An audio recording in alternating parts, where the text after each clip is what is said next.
Welcome to China Horse Business, the one and only podcast focusing on the booming Chinese equine market. Bringing to you by two experts of Chinese equine industry, Zoe King and Wen Li, from Shanghai and Beijing, introducing China to the world. This is a special episode for Golden Week 2022, co-hosted by Zoe King and Mani Ma from Shanghai and Beijing. Hello everyone, I'm glad to be joined by a good friend and partner, Mani Ma, for today's episode, a Golden Week special.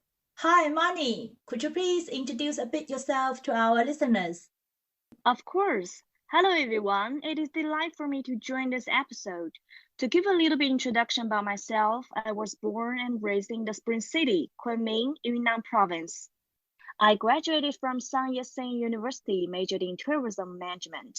Well, after graduation, my growth path has been strongly related to horses. In 2015, I went to Dubai and started horseback riding by chance. I quite like the sport and even served as volunteer at Riding for the Disabled Association in Dubai. Then I was lucky enough to be shortlisted for the DITI program started by Godolphin, i.e. Dubai International Thoroughbred Internship based in Ireland, where I was, overwhelmed by the whole thoroughbred industry. What truly made me devoted into the horse industry was my entrepreneurial experience as a co-founder of Equestrian 37 equestrian clubs. We have started 2 equestrian clubs on the rooftop of urban shopping centers, which I believe was a special picture only prevailed in China. For me, the 3 years of entrepreneurship has really benefited me in a comprehensive way, but also given me mixed feelings: happy, sad, fear, tears, good story. Now I have freed myself and been wandering around China, getting to know interesting people still devoted in horse industry and helping certain clubs to optimize their operation management if I think it deserves the effort. What a great journey in equine industry. Mani, this special episode is dedicated to Golden Week. Shall we introduce what is Golden Week to our audience, just in case that they didn't hear of it yet? Sure, the Golden Week stands for the 7 consecutive holidays from October 1st to 7th in the celebration of China National Day, which is the 1st of October. This is one of the 2 longest public holidays. The other one is the Chinese Lunar New Year holiday. The Golden Week holiday has been implemented by Chinese government since 1999, and it is primarily intended to help expand the domestic tourism market and improve the national standard of living, as well as allowing people to make long-distance family visits. This year, under the zero COVID policy, some companies have asked employees not to leave their city of residence during the Golden Week holidays, while many schools are forcing students that have traveled outside their city to stay away from school for a specific time period. But a report published by China's largest online travel agency, Ctrip, said that spending on local tourism increased by 30% during China's Golden Week holiday this year. What does it mean, local tourism? I think it means traveling your city or its suburbs, not going too far away in fear of potential lockdown risks. Right. And I think in addition to the distance, local tourism also means that people are spending time to explore new areas and experience in their cities. Horse riding is definitely a good choice. Absolutely.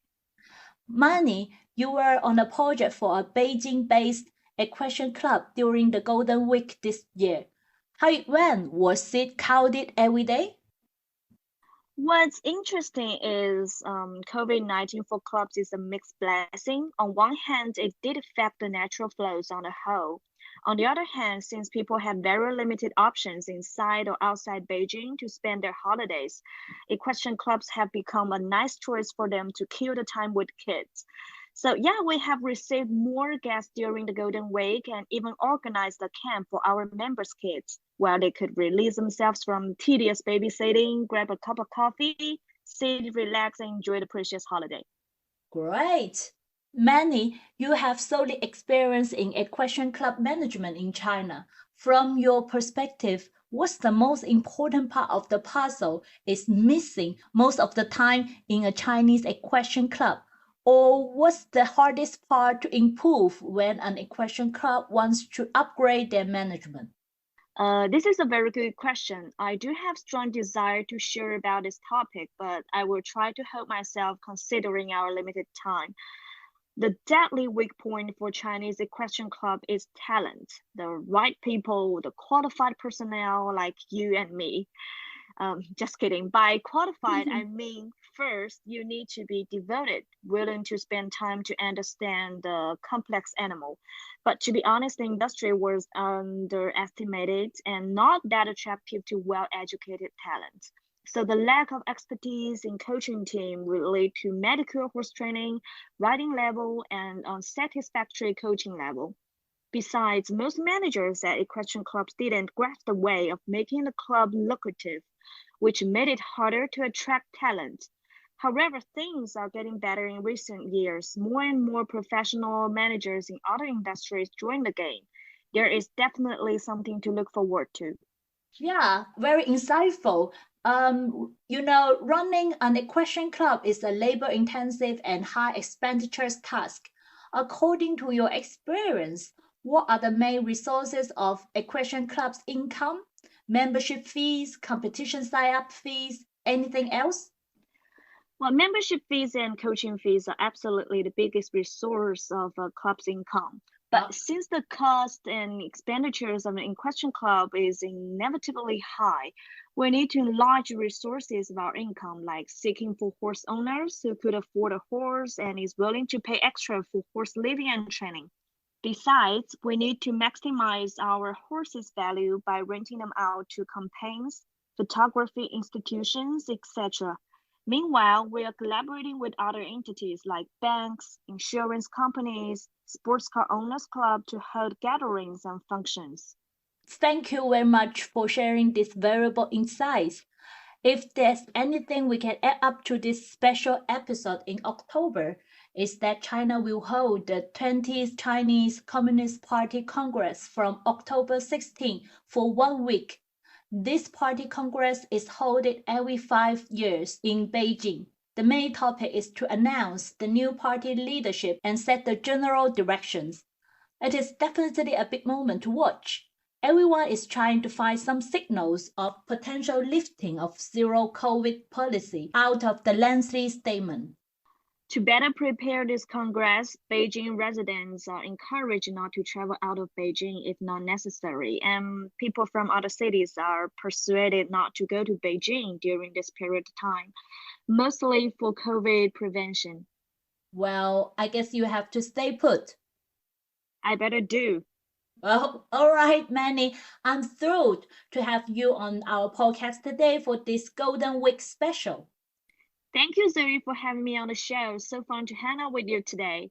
Cool. Since you work during the public holiday, you will have a few well-deserved time off day this week. Take a good rest and enjoy. I will. Hope it's not too hard for you to go back to work. Better not. Take care. Bye-bye. Bye-bye. This podcast is co-hosted by Zoe King and Wen Li, powered by Wonder Horse, a business solution provider focusing on Chinese equine market and a bespoke equestrian community in China.